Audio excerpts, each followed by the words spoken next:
გავრცელებული დაავადებების მოგვარების გზები, ბოლოდროინდელი აქტუალური სამედიცინო თემები, დარგის პროფესიონალების და ექსპერტების პრაქტიკული რჩევები. ეთერშია გადაცემა თეთრი ხალათი. მოგესალმებით, დღეს პარასკევია, საღამოს 6 საათი და რადიო აფხაზეთის ხმის ეთერშია გადაცემა თეთრი ხალათი. მე კი მისი წამყვანი მარიამ ჯოჯოა ვარ. ჩვენი დღევანდელი სტუმარია ექიმი კარდიოლოგი, მედიცინის დოქტორი, ასევე ევროპის უნივერსიტეტის სრული პროფესორი ქალბატონი ანა ჯაბაური. მოგესალმებით ქალბატონო ანა, დიდი მადლობა მობრძანებისთვის. მადლობთ მარიამ თქვენ მოწვევისთვის, მივესალმებით ჩვენ მსმენელებს და დიდი მადლობა იმისთვის, რომ საშუალება მომეცით დღეს ძალიან მნიშვნელოვან დაავადებაზე ვილაპარაკო. შემიძლია ვთქვა, რომ მსოფლიოში ერთ-ერთი კი არა, ყველაზე მნიშვნელოვანი დაავადება და რატომ ავხსნი მე. დღევანდელი ჩვენი სასაუბრო თემა იქნება კორონარული არტერიების დაავადებები და მოდით ქალბატონო ანა დავიწყოთ ზოგადად განმარტებით, რა არის კორონარული არტერიების დაავადება. მოდით იმის განმარტებით დავიწყოთ, რატომ ვთქვი, რომ ეს არის ყველაზე მნიშვნელოვანი დაავადება. ჩვენს მსმენელს მინდა შევახსენო, რომ გულსიზარდთა სისტემის დაავადებები ზოგადად ყველა ეპოქაში, ყველა ქვეყანაში, ყველა გარემოების პირობებში წამყვან როლს იკავებს, პირველ ადგილს იკავებს ავადობისა და სიკვდილობის მხრივ. წარმოიდგინეთ, ეს არის დაავადება, რომელიც პირველ ადგილზეა სიკვდილობის მხრივ, მაშინაც კი, როდესაც არის მსოფლიო ომები, კატაკლიზმები, ეპიდემიები, არ აქვს მნიშვნელობა. არც ქვეყანას და ადგილმდებარეობას არ აქვს მნიშვნელობა. ამდენად სტატისტიკიდან გამომდინარე, რა თქმა უნდა, ძალიან მნიშვნელოვანი ამ სისტემის დაავადება ზოგადად კაცობრიობისთვის. ხოლო დღევანდელი დაავადება კარდიოვასკულური, ანუ გულსიზარდთა სისტემის დაავადებათა მრავალრიცხოვან ნუსხაში იქაც პირველ ადგილს იკავებს ავადობისა და სიკვდილობის მიხედვით. და ზოგადად კიდევ ერთ რამე შევახსენებ ჩვენ მსმენელს, რომ გულსიზარდთა სისტემის დაავადებები ერთადერთი არის, რაც იწვევს უეცარ კატასტროფებს და რომლის გამოვლინებაც სამწუხაროდ რიგ შემთხვევებში ხდება მხოლოდ მაშინ, როდესაც ფატალური შედეგი დგება. ჩვენ ყველას მოგვისმენია, რომ ვთქვიათ მე გუშინ ველაპარაკე, ამ დილას ვილაპარაკე, ახლა რა მოუვიდა. დიახ. ახლა კი განვმარტავ რა არის გულის კორონარული არტერიების დაავადება. ეს არის ძირითადად გულის მკვებავი სისხლძარღვების ათეროსკლეროზული დაავადება, რაც გამოიხატება იმაში, რომ გულის მკვებავი არტერიების შიგნითა კედელზე ენდოთელიუმში ხდება ჩალაგება ქოლესტერინული ფოლაქების, რაც ავიწროებს ან რიგ შემთხვევებში ახშობს მთლიანად არტერიას. წარმოიდგინეთ, ხა იმ გულის კუნთის იმ ნაწილში, რომლის კვებისთვისაც პასუხისმგებელია ეს არტერია, ხდება მწვავე იშემია ნიშნავს ჟანგბადის ნაკლებობას და შესაძლოა განვითარდეს ნეკროზიც, ანუ როგორც მედიცინაშიც და პოპულაციაშიც ფართოდ ცნობილი სახელია დაავადების მიოკარდიუმის ინფარქტი. სიმპტომებზე რომ გვესაუბროთ, ქალბატონო ანა, რა არის ძირითადი სიმპტომები, როგორ უნდა ამოვიცნოთ გულის იშემიური დაავადება? გულის იშემიური დაავადების ამოცნობა ხანდახან არის კლასიკურად ადვილი, მაგრამ ხანდახან არის საკმაოდ რთული და ძალიან კარგია, რომ ეს შეკითხვა დამისვით. რა თქმა უნდა, კლასიკური განვითარება მისი არის ტკივილით მიმდინარეობს. ტკივილი ხდება გულმკერდის არეში, ძირითადად ეს ხდება გულმკერდის არეში მარცხნივ, სადაც არის გულის ლოკაცია ანატომიურად, აგრეთვე რეტროსტერნალურად, ანუ მკერდის ძვლის უკან. მისი ტკივილი შეიძლება მოხდეს მარჯვენა მხარესაც, ასევე ეპიგასტრიუმში, ანუ მუცლის არეშიც კი, ოღონდ ჭიტის ზემოთ არეში აუცილებლად. მისი გადაცემა შეიძლება მოხდეს ორივე კიდურში, როდესაც ლაპარაკია თითებზე, ძირითადად არათითსა და ნეკათითში, ბეჭში, კისერში, ქვედაყბაში და ასე განსაჭეთ ქვედაყბის კბილებშიც კი. ანუ ეს არე თავისი ლოკაციით და irradiatsiით მოიცავს ქვედაყბიდან დაწყებული მუცლის ზედა ნაწილს. ყველგან შეიძლება აი ამ არეში რომ განვითარდეს ტკივილი თავისი გადაცემითაც. ეხლა რა არის აქ მნიშვნელოვანი? ერთი რამე მინდა შევახსენოთ ჩვენს მსმენელს, რომ გულმკერდის არეში ტკივილი შეიძლება უამრავმა დაავადებამ გამოიწვიოს. მარტო გულმა არა ცხადია. ასევე მძაფრი ტკივილები შეიძლება გამოიწვეული იყოს ოსტეოქონდროზით, ნევრალგიებით, ნექტაშუა ნერვის ანთებებით, მიალგიებით, მიოზიტებით, კარდიალური ფორმის ნევროზებითაც კი. ასევე მუცლის ზღვის ორგანოებით, მაგალითად ნაღველტენჭოვანი დაავადებების დროს, გასტრიტის დროს, ქოლეცისტიტის დროს, ძლიერი მეტეორიზმის დროს, როცა დიაფრაგმის დგომა უკვე მაღლა ხდება და მექანიკურად აწუხებს გულს, ასე ვთქვათ, მრავალმა დაავადებამ შეიძლება გამოიწვიოს გულმკერდის არეში ტკივილი, მაგრამ საკითხი დგას ასე. პირველ რიგში უნდა გამოვრიცხოთ გული, რადგან ფატალური შედეგები შეიძლება დადგეს მხოლოდ გულის ტკივილის დროს. ამიტომ ნებისმიერი გულმკერდის არეში აღმოცენებული ნებისმიერი ტკივილის დროს მე ვურჩევდი ჩვენს მსმენელს, რომ პირველ რიგში მიმართონ კარდიოლოგს. რაც შეეხება ტკივილს, ახლა უყურეთ როგორ ხდება ეს ტკივილი, რა არის მნიშვნელოვანი. ეს ტკივილი არ არის ხანგრძლივი და როგორც წესი. ნუ რა თქმა უნდა, გამონაკლისები ყველაფერში არსებობს, მაგრამ ძირითადად ეს ტკივილი არის მოვლითი ხასიათის და რამდენიმე წუთს გრძელდება. შეიძლება 1 წუთი იყოს, შეიძლება 5 წუთი იყოს. თუ ტკივილმა გადააჭარბა ნახევარ საათს, ეს იმას ნიშნავს, რომ აქ უკვე განვითარებულია ნეკროზი, ანუ მიოკარდიუმის ინფარქტი, ან უბრალოდ ეს არ არის გულის ტკივილი.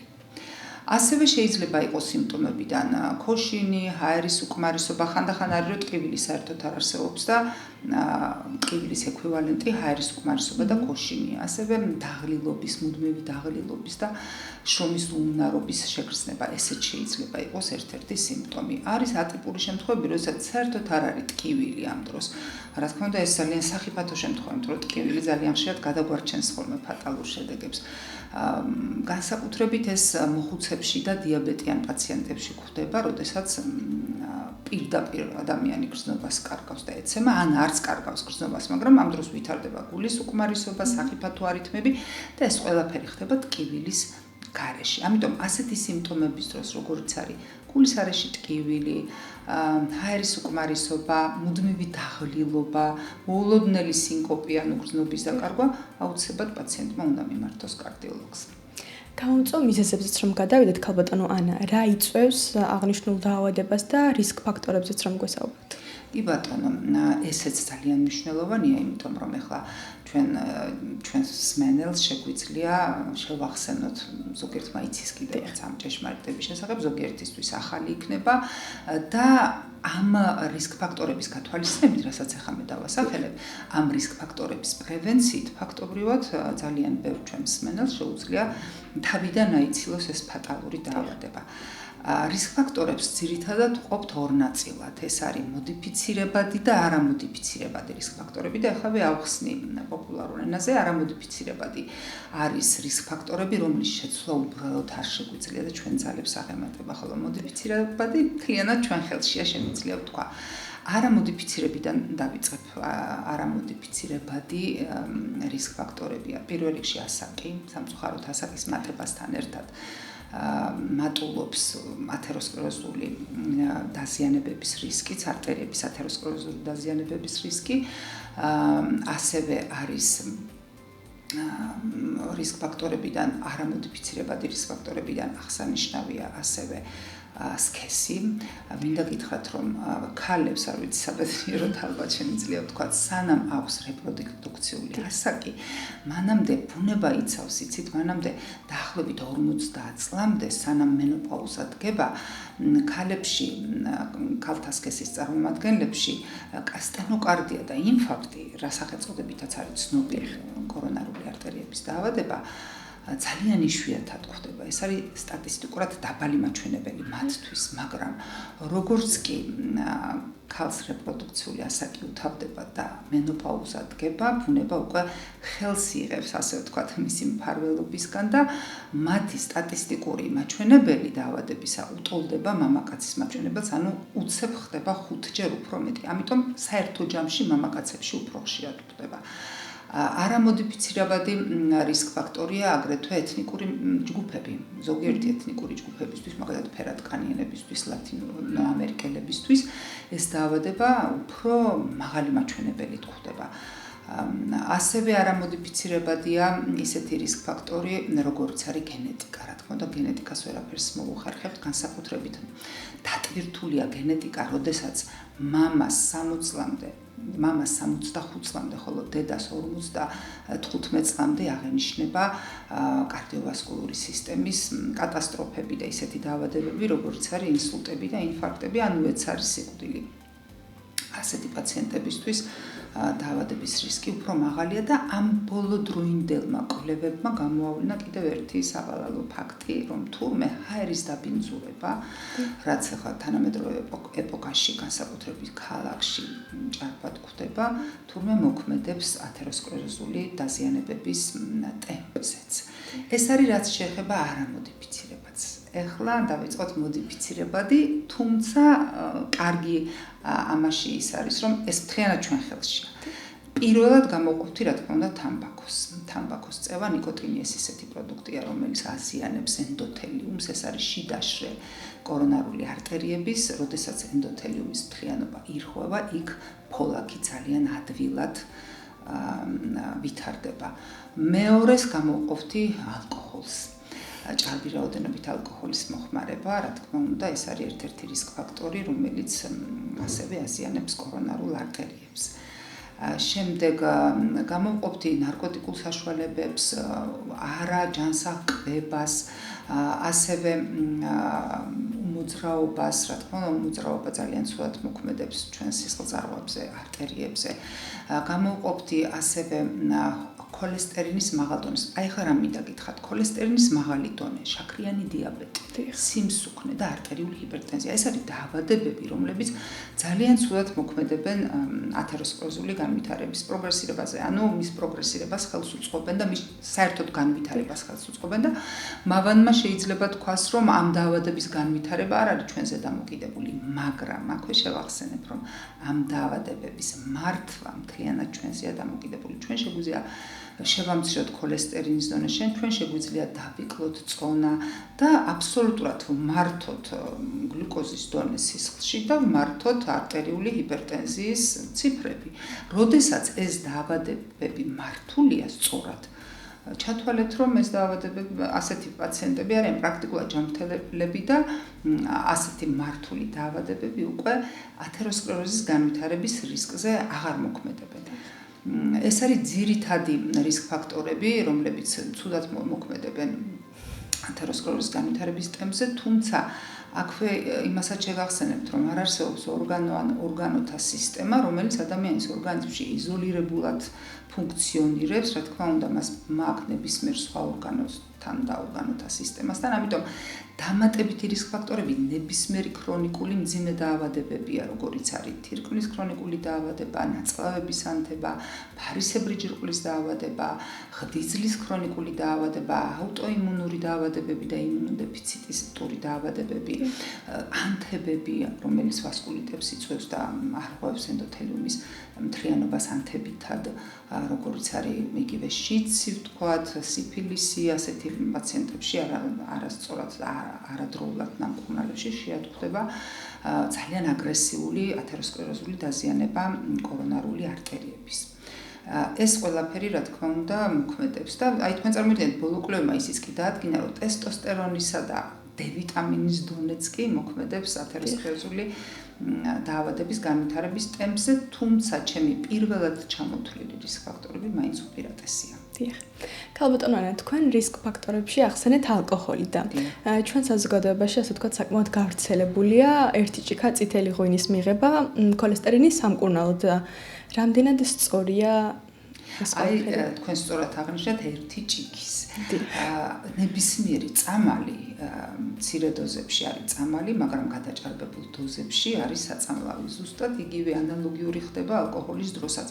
თუ ალკოჰოლს მივიღებთ ერთი ჭიქან 50-დან 100 მილilitrამდე კვირაში 3-ჯერ, ეს არის სამკურნალო დოზა, მაგრამ როდესაც ჩვენი მამაკაცები ბოროტად იყენებენ ამ გავრცელებულ აზრს და სვამენ დიდი რაოდენობით ალკოჰოლს, ისევე როგორც ჭარბი დოზით წამალი, ის ვნებს და პირიქით უკუქმედებას იწვევს, უკუმოქმედებას და ცუდ გავლენას ახდენს კორონარულ დაავადების განვითარებაზე.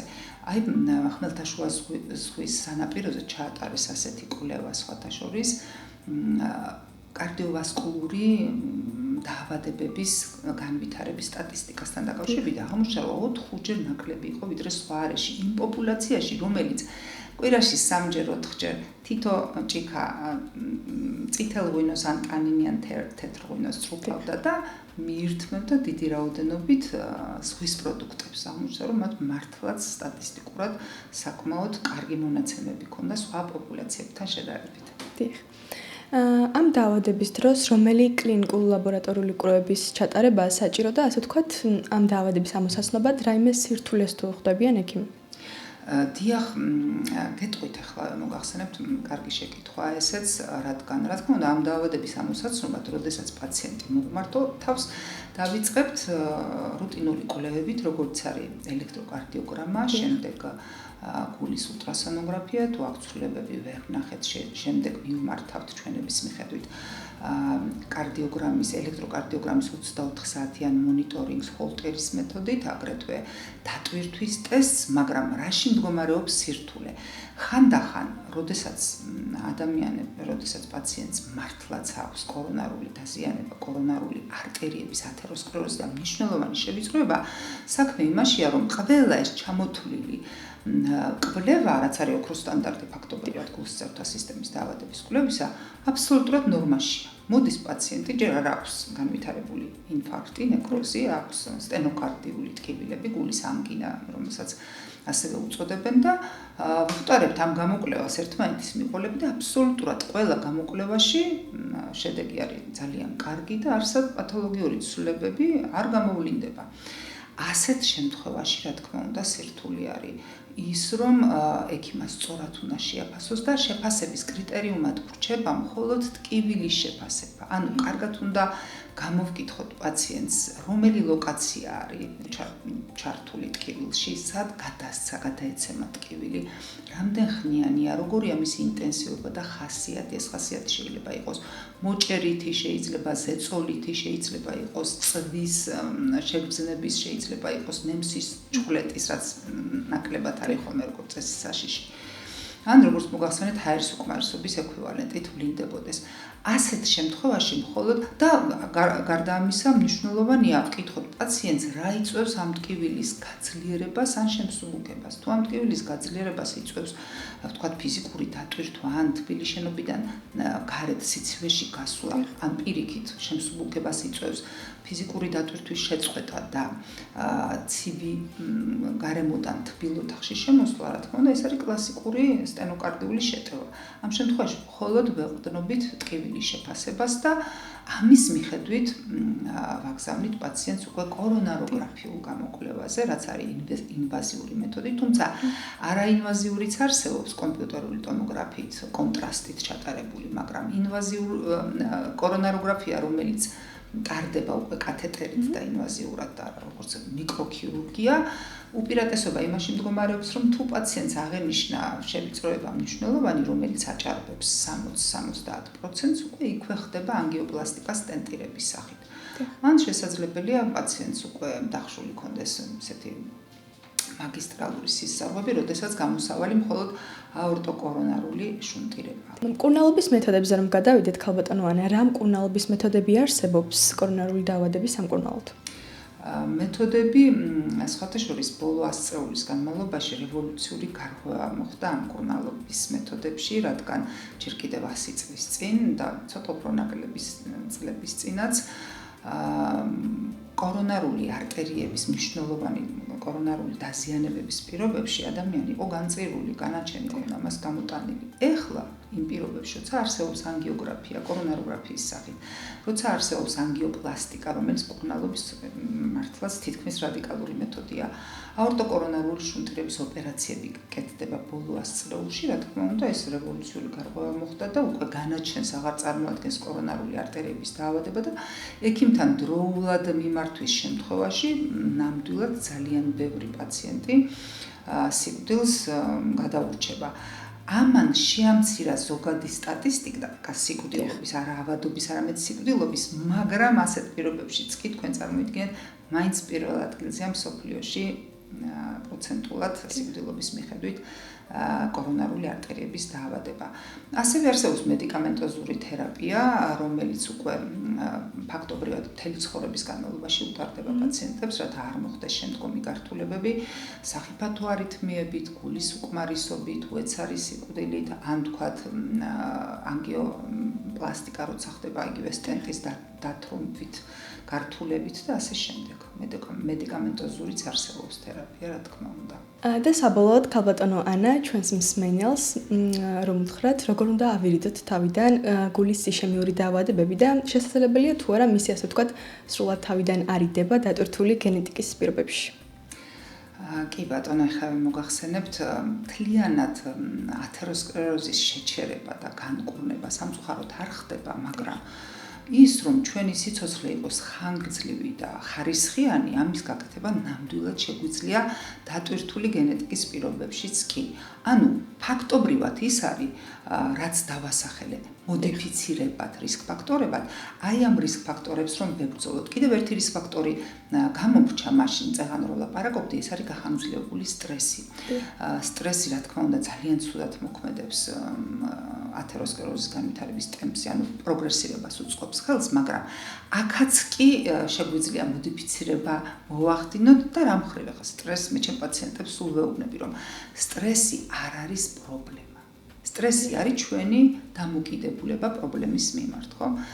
ამიტომ, როდესაც ეს სტრესი უკვე იქცევა ჩვენთვის ფიზიკური დაზიანების საშიშროებად, რა თქმა უნდა, ჯერ ყველაფერი უნდა გავაკეთოთ იმისთვის, რომ პრობლემა გადავჭრათ, მაგრამ არსებობს გადაუჭრელი პრობლემებიც ასეთ შემთხვევაში, რა თქმა უნდა, არსებობს მეთოდები ამ დამოკიდებულების პრობლემისადმი დამოკიდებულების შეცვლისა. ამაზე მუშაობენ მთელი არმია სპეციალისტების, ესენი არიან ფსიქოლოგები, ფსიქოთერაპევტები, ფსიქიატრები, არის მედიკამენტოზური თერაპია, არის სარეაბილიტაციო სამუშაოები, იოგა, ცურვა, ჰობის გაჩენა, რა თქმა უნდა, და ყურადღების გადატანა და განკურნება აი ამ მუდმივი გახანგრძლივებული სტრესისგან. გარდა ამისა, რა თქმა უნდა, მოძრაობა და მოძრაობა მთავარია. უმოძრაო ცხოვრების წესი არ ქონდეს ადამიანს და არ მიიღოს ეგრეთ წოდებული junk foods, ეძახიან, ანუ სწრაფი კვების ობიექტებიდან საკვები არ მიიღონ დიდი რაოდენობით ცხოველური ცხიმები და ნაჯერი ცხიმები, იკვებონ ჯანსაღად, იმოძრავონ ბევრი, გაიჩინონ ჰობი, ასევე იკონტროლონ შაქრის, ანუ გლუკოზის, არტერიული წნევის ციფრების დონე, იკონტროლონ ქოლესტერინის დონე და აკონტროლონ წონა. პირობას გაძლევთ, რომ მათი სიცოცხლის ხანგრძლივობა გახანგრძლივდება, ათეროსკლეროზი იქნება არა აგრესიული, არამედ ძალიან ნელა პროგრესირებადი და ადამიანს ჩვეულებრივ შეუძლია იცოცხლოს 100 წელზე მეტი პრობლემის გარეშე, თუ კი მან ეს მოინდომა, რა თქმა უნდა, მავნე ჩვევებზე უარი უნდა თქვას. დიახ. დიდი მადლობა ქალბატონო ანა, თქვენ მობრძანებისთვის და ამ ნამდვილად აქტუალურ თემაზე საუბრისთვის. მადლობ თქვენ, რომ საშუალება მომეცით. კიდევ ერთხელ მადლობას გეუბნებით, რომ ჩვენი მსმენელისთვის შეგვეხსენებინა, რითი შეუძლია თავი დაიცვას ყველაზე ბერაგი და ცუდი დაავადებისგან კაცობრიობის ისტორიაში და თუ ერთი ადამიანი მაინც კი ჩვენი მოსმენის მერე პროფილაქტიკურ კვლევებს ჩაიტარებს და რისკ ფაქტორების წინააღმდეგ დაიწყებს ბრძოლას, ეს ჩვენი გადაცემის გამარჯვება იქნება და კიდევ ერთი მინდა დავამატო, იცით, არსებობს ასევე პროფილაქტიკური კვლევები, რომელიც საქართველოში ბოლო წლებში უკვე ტარდება. ეს არის მაგალითად კორონარული არტერიების კალციუმის დონის განსაზღვრა, რომელიც არ არის ინვაზიური, რომლის ჩატარება შესაძლებელია კომპიუტერული ტომოგრაფიით და რომელიც განსაზღვრავს შემდგომი 10 წლის განმავლობაში კარდიოვასკულური სისტემის და კერძოდ კორონარული არტერიების დაავადების რისკს. ეს არის დაბალი, საშუალო თუ მაღალი რისკის. ასევე არის ბიომარკერები, რომლის ჩატარება შეგვიძლია, მაგალითად ძალიან კარგი ბიომარკერია ლიპოპროტეინი A, რომლის განსაზღვრაც ასევე თქვენს განწყობას, ინდივიდუალურად თქვენს განწყობას, არა მარტო გენეტიკურ, ზოგადად თქვენი ცხოვრების წესიდან გამომდინარე, განსაზღვრავს შემდგომი 10 წლის განმავლობაში, განგივითარდებათ თუ არა, არის თუ არა მაღალი რისკი კორონარული არტერიების დაავადების განვითარების. ასე რომ ჩვენ შეგვიძლია ჩვენი თავი დავიცვათ და გავიხანგრძლივოთ და ხარისხიანი გავხადოთ ჩვენი ცხოვრება, თუ კი ამისთვის საჭირო სამუშაოებს ჩავატარებთ, რომელიც არ არის ძნელი და მერწყმელი. დიდი მადლობა თქვენ კიდევ ერთხელ. მადლობა. ამით ჩვენი გადაცემა დასრულებულია. შევხვდებით შემდეგ პარასკევს საღამოს 6 საათზე. გავრცელებული დაავადებების მოგვარების გზები. ბოლოდროინდელი აქტუალური სამედიცინო თემები. დარგის პროფესიონალების და ექსპერტების პრაქტიკული რჩევები. ეთერშია გადაცემა თეთრი ხალათი.